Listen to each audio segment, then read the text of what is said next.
Niye talihinden şikayetçisin? Günahkar özünsen. Dik dur. Ağlama.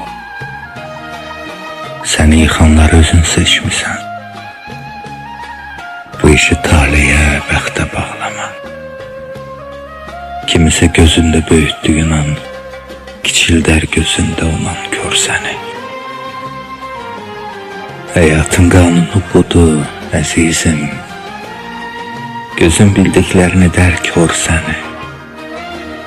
Üzülmə, bu qədər hələ son deyil. Bu dəfə yaxşı seç dostunu yarı. Gəl sarım yaranı. Yeni gələnlər salamat yer tapsın vurmağa barı.